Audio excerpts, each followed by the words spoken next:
నమస్కారం. Welcome to I dream. ధర్మ మార్గం విత్ విజిత కార్యక్రమానికి స్వాగతం. ప్రస్తుతం మనతో పాటు ఉన్నారు ప్రముఖ జ్యోతిష్యులు, ఆధ్యాత్మికవేత్త మారెళ్ల రవిశాస్త్రి గారు. ఇప్పుడు వారితో మాట్లాడి మరిన్ని విషయాలు తెలుసుకుందాం. నమస్కారం అండి. నమస్తే.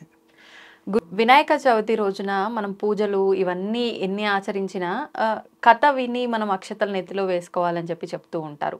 ఎందుకు అనంటే ఆ రోజు గనక మనం పొరపాటున చవితి చంద్రుడిని గనక చూసినట్లయితే ఇబ్బందుల పాలవుతాము అని చెప్పి. నిజంగా అసలు ఎందుకు ఆ రోజు మనం చంద్రుని చూడకూడదు? చూస్తే నిజంగా మనం నీలాప నిందలకు గురవుతామా? దాని నుంచి పరిహారం అక్షతలు వేసుకున్నంత మాత్రానే సరిపోతుందా? ఇంకేదైనా చేసుకునే అవకాశం ఉందా? శ్రీ గురుభ్యో నమః. ప్రశ్న మీరే చెప్పారు, సమాధానం మీరే చెప్పారు. మధ్యలో విషయం నేను చెప్తాను. ఓకే. ఇది ఎట్లా అంటే మన గణపతి మహాగణపతి వినాయక చవితి రథ కథ మనం చదువుతున్నప్పుడు మనకి దాంట్లో చంద్రుడి ఘట్టం అనేది వస్తుంది, వినాయకుడికి చంద్రుడికి. అయితే వినాయకుడు గణాధిపతి అవుతాడు, 32 గణాలకి అధిపతి ఆయనే అవుతాడు. వినాయక చవితి చాలా ఘనంగా ప్రతి ఒక్కరూ జరుపుకుంటారు. కుడుములు గుండ్రాలు అన్నీ ఆయనకి నివేదనగా ఇస్తూ ఉంటారు. హ్యాపీగా ఆయన స్వీకరిస్తూ ఉంటారు. స్వీకరించిన తర్వాత ఆ యొక్క భారీ శరీరంతో నడవలేక నడుస్తూ నిదానంగా వెళ్తూ ఉంటే పైనుంచి చూసిన చంద్రుడు, ఆయన సౌందర్యవంతుడు, సన్నగా ఉంటాడు చంద్రుడు. 27 మంది భార్యలు ఆయనకి. కాబట్టి అంత సౌందర్యవంతుడు కాబట్టి ఆయన ఏం చేశాడు, ఈయనని చూసి ఇట్లా ఇబ్బంది పడుతూ వెళ్తున్నాడని ఒక నవ్వు నవ్వుతాడు.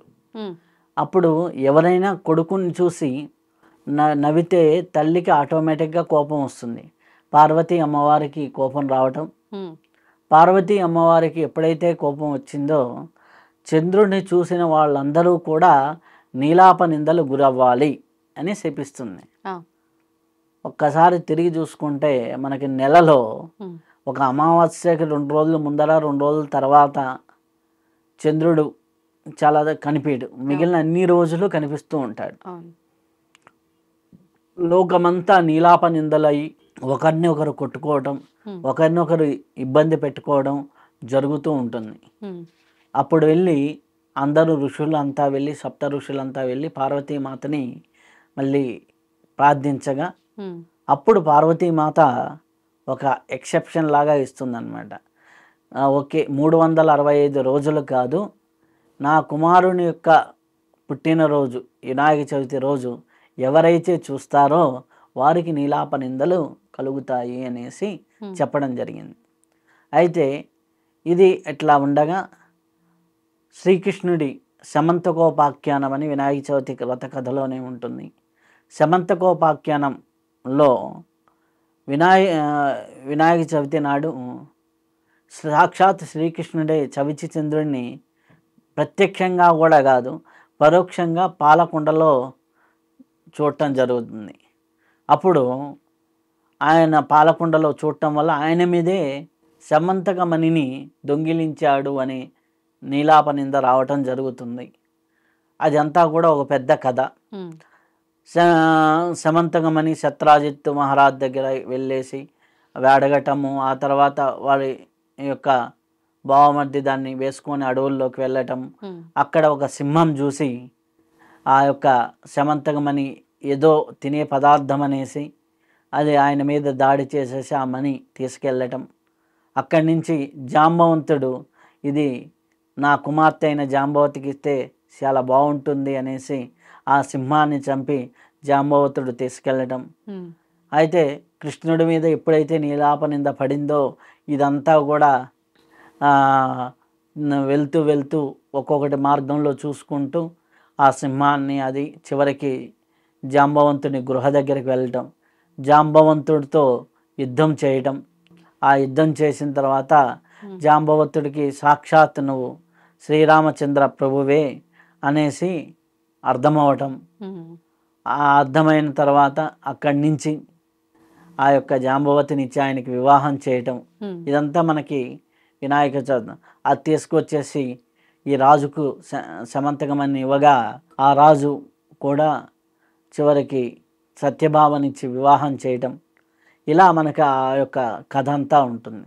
అప్పుడు శ్రీకృష్ణుల వారు ఇది చూసి చవితి చంద్రుని చూస్తే నాలాంటి వాడికే ఇంత ఇది జరిగింది, సామాన్య ప్రజలకి ఇంకా ఎటువంటి కష్టాలు వస్తాయో, కాబట్టి వినాయకుని యొక్క వ్రతని కథని చదివి ఆ యొక్క పూజలో పాల్గొని ఆ అక్షింతలు ఎవరైతే నెత్తి మీద వేసుకుంటారో వారికి ఈ నీలాప నిందలు వర్తించవు.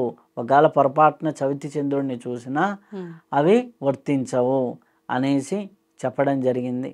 కాబట్టి ఇలా చవితి చంద్రుని దర్శనం అయిన ఆ సాయంకాలం పూట వినాయకుని యొక్క కథ విని అక్షింతలు నెత్తి మీద వేయించుకుంటే మన మీద వచ్చేటటువంటి నీలాప నిందలు తొలగిపోతాయి. కాబట్టి అందరూ వినాయక చవితి రోజున వ్రత కథ వినండి, అక్షింతలు నెత్తి మీద వేయించుకోండి, వినాయక మండపాలకు వెళ్ళండి, దర్శనం చేసుకోండి, మీ మీద వచ్చే నీలాప నిందల్ని తప్పించుకోండి. ఎందుకంటే మన మీద ఎటువంటి నీలాప నిందలు వస్తాయో తెలియదు. ఇప్పుడు అసలే సోషల్ మీడియా యుగంలో నీలాప నిందలు ఎక్కువైపోయినాయి. ఏది నిజమైన వీడియోనో ఏది ఏఐ వీడియోనో అర్థం కాని పరిస్థితులు, ఏది ఒరిజినల్ ఏది ఫేకో తెలియదు, ఎవడి మీద ఏం చేస్తాడో తెలియదు. కాబట్టి ఇట్లాంటి పరిస్థితుల్లో గణపతి ఆరాధనని వినాయక చవితి ఉత్సవాల్లో పాల్గొనటం ప్రతి ఒక్కరికి అవసరం. చవితి చంద్రుడిని చూసినా చూడకపోయినా ప్రతి ఒక్కరికి ఇప్పుడు నీలాప నిందల పరిస్థితి ఉంది. కాబట్టి చవితి చంద్రుడి ఇదే కాదు, వినాయకుడి వ్రత కథ వినండి, వినాయకుడు పూజ చేయండి, ఆ అక్షింతలు నెత్తి మీద వేసుకోండి, మీకు వచ్చే అపనందల్ని తొలగించుకోండి. కాబట్టి ఇది మనకి కథపరంగాను మన జీవితంలో కూడా మనం ఒకరిని చూసి నవ్వితే మనకు వచ్చేటటువంటి ఇబ్బందులు ఎట్నుంచి వస్తాయో కూడా తెలియదు అనేది, అలాగే ఇట్లాంటి ఎన్నో అంశాలతో కూడి ఉంటుంది. అంటే సాక్షాత్తు కర్మభూమిలో ఉన్నటువంటి ఎంతటి మహానుభావులకైనా కర్మ భూమికి సంబంధించినటువంటి ధర్మానికి సంబంధించినటువంటి విషయాల్లో అవి ఆచరించక తప్పదని అవి అన్ని విషయాలు మనకు అర్థమవుతాయి.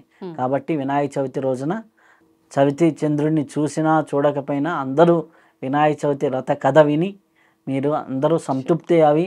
ఎందుకంటే మనకి మూలాధార చక్రానికి అధిపతి ఆయన, కాబట్టి మనకు ఉన్నటువంటి ఇబ్బందుల్ని అన్నిటినీ తీసేసే విఘ్న నాయకుడు. కాబట్టి ఆయన వ్రత కథ తెలుసుకోవటం వినటం అందరికీ శ్రేయస్కరం, అందరికీ అద్భుతం చేకూరుతుంది, లోక కళ్యాణం చేకూరుతుంది. కాబట్టి వినాయకుడు ఆరాధన పెరగాలి, ఊరూరా జరగాలి, ఊరూరా ఈ రథ కథలు జరుగుతూ ఉంటే అందరికీ మంచిది. శుభం. ధన్యవాదాలు. And for more videos, please subscribe to iDream. Please subscribe to iDream. Please subscribe iDream. And please subscribe to iDream. For more videos, subscribe to iDream. please like, share and subscribe to the channel. Congratulations, iDream. Subscribe to iDream. Subscribe to iDream. So subscribe to iDream Media. iDream ki iDream team andarki huge congratulations. Please subscribe iDream Media. Please subscribe to iDream. Subscribe iDream. Please subscribe to iDream. iDream అంటే నా కళల channel subscribe చేసుకున్న నోరు తిరుగుతలేదు, మీరైతే గంట గుర్తు కొట్టండి. For more such videos, please subscribe to iDream. Subscribe to iDream. Please subscribe to iDream. Please subscribe iDream Media. Please do subscribe to iDream. Please subscribe to iDream Media. For best entertainment and information, please subscribe iDream. And don't forget to subscribe to iDream.